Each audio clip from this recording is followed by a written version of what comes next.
By the time this interview was recorded, Joan Crawford had already been chewed up and spat out by the very studio system that gave her a name. This was 1966, long after the gold had worn away from her only Oscar, unlikely to be replaced with pantomime performances of trashy B-movies.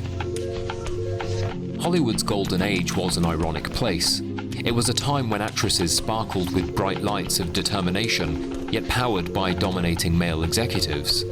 These were women, often superior to their leading men, seated at the same table, talking business, and wearing clothes not designed for washing dishes.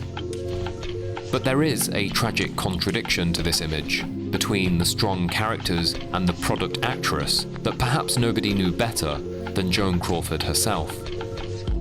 In the 40s, she walked alone on dim-lit piers, ruthlessly self-defiant in a world of unfaithful men.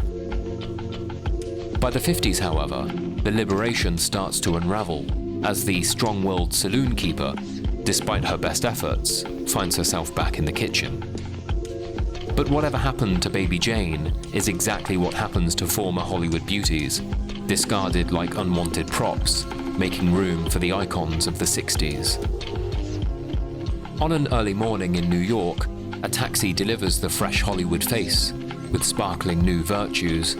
The view is no longer a broad horizon full of opportunity, but realigned to the place where liberation is simply accessorized and charged to a credit card.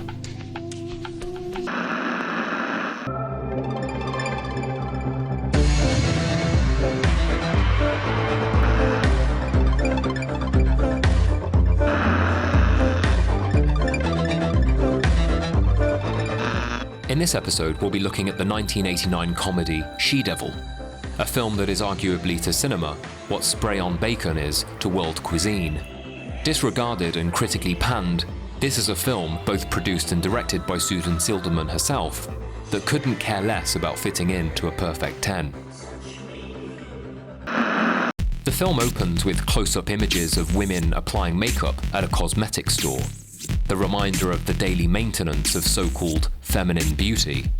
And so when we first meet Ruth, she of course seems dramatically unattractive by comparison.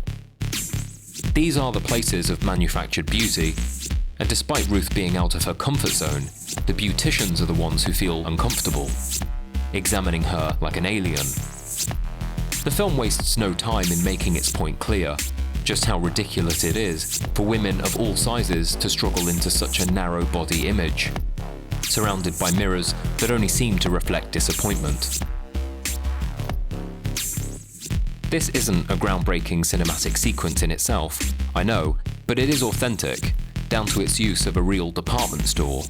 And as Ruth waits patiently, whilst being serviced like some old car in a garage, we see perhaps the very root of the problem, as she has no choice but to get swept up by the narrative of conventional romance on television.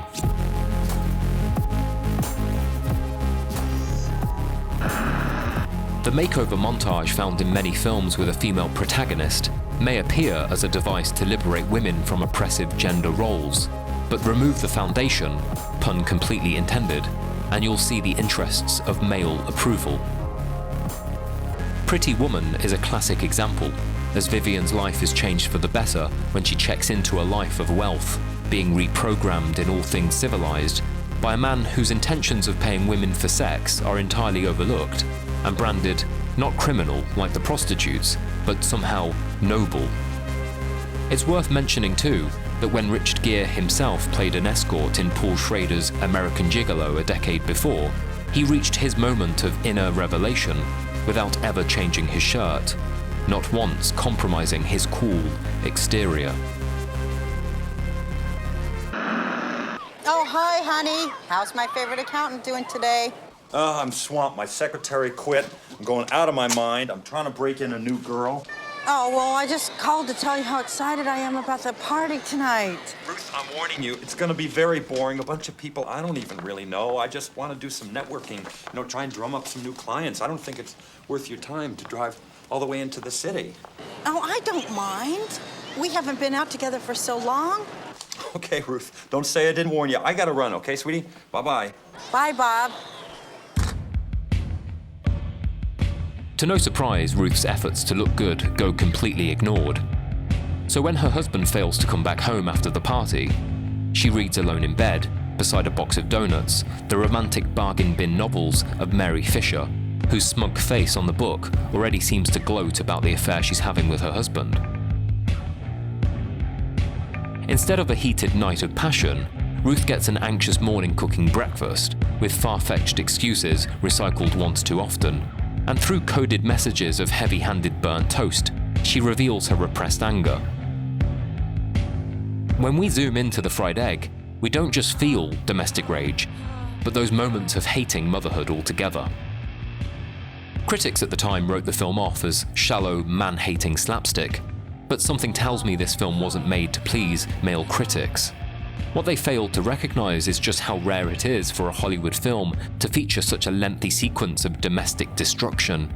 Or maybe they did, but would rather not acknowledge it.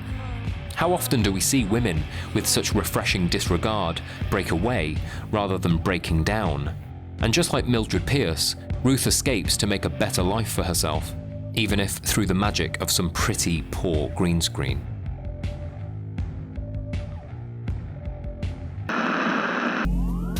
This is a film that is not afraid to be exactly what it is, a feel-good female revenge comedy that makes no apologies for its diamond-in-the-rough appearance. And if you're anything like me, you'll welcome it. Today, even superhero movies aim for Oscars. It's a point best summed up by Meryl Streep. In her overcharged performance, we see exactly how calculated the tone is. It's a fun caricature of beauty and perfection on the surface, but leave the camera rolling just a little longer, and you'll find emotions that you won't find on QVC. She-Devil bombed at the box office.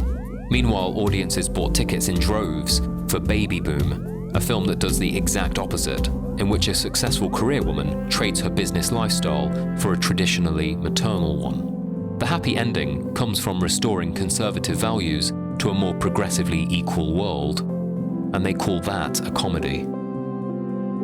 Today's films still use subtle ways to enforce traditional values. The terror that threatens Liv Tyler's character in the horror film The Strangers, for example, is a direct consequence of her reluctance to get married. We see a male hand, rejected after a proposal. With religious iconography subtly in the background, the guilt of an independent choice is not only felt by the female, but later punished for it. When we think of feminist film, we often get tales of folklore, mythical figures who escape lives of misogyny, with only the headlights of a dusty Ford to keep the darkness away. But even within the realms of complete fiction, never arrive at true liberty. These are the daydreams for the women in dressing gowns, in routines of daily life which offer no fanbase or set fashion trends, leaving it to the rest of the world to show us the intimate moments and private thoughts that live under the eyelids of housewives everywhere.